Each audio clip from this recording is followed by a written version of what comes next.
What's up guys, this is Atuf. With me today I have the Motorola One Fusion Plus. So I have been using this phone for some time now and here's my review. Right off the bat, the phone is packed with Snapdragon 730G, 6 gigs of RAM, 128 gigs of UFS 2.1 storage and a 5000 mAh battery.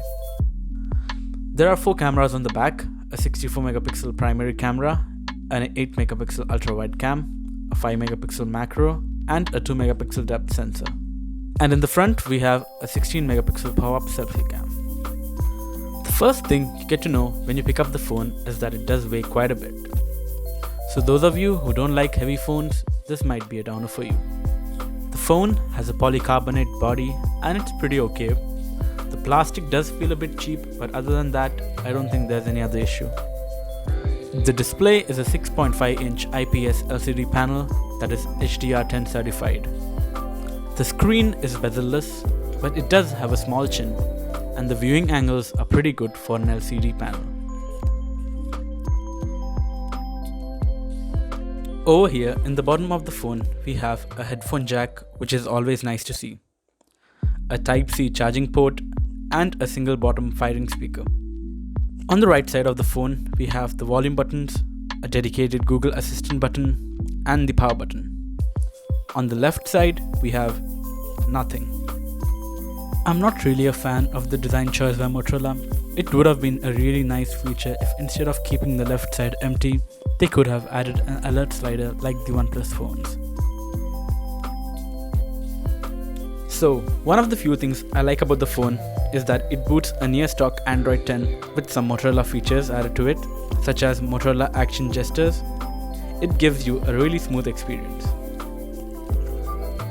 Motorola Game Time is another feature added to the device, which lets you block incoming calls and notifications while gaming. So talking about gaming, PUBG runs pretty well on the Motorola One Fusion Plus. The gameplay is really smooth and the heating is also minimal. It only gets a bit warm after a gaming session, and the battery drainage is also quite less. So if you're looking for a mobile to game on, you can definitely go for this.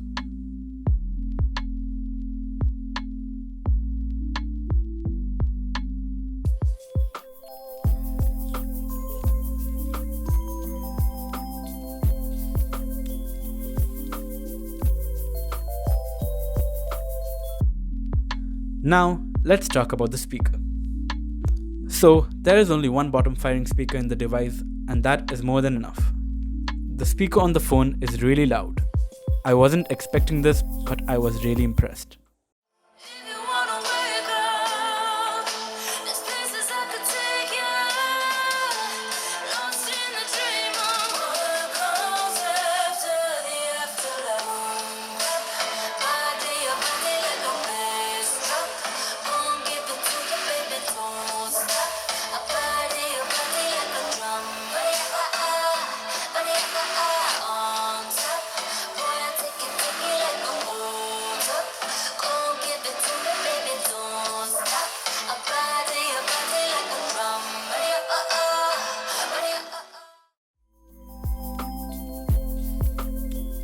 So the phone has a 5000 mAh battery and it is really efficient.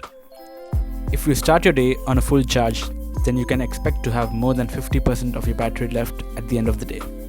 So the battery easily lasts a day and for some maybe even 2. The phone comes with an 18-watt fast charger.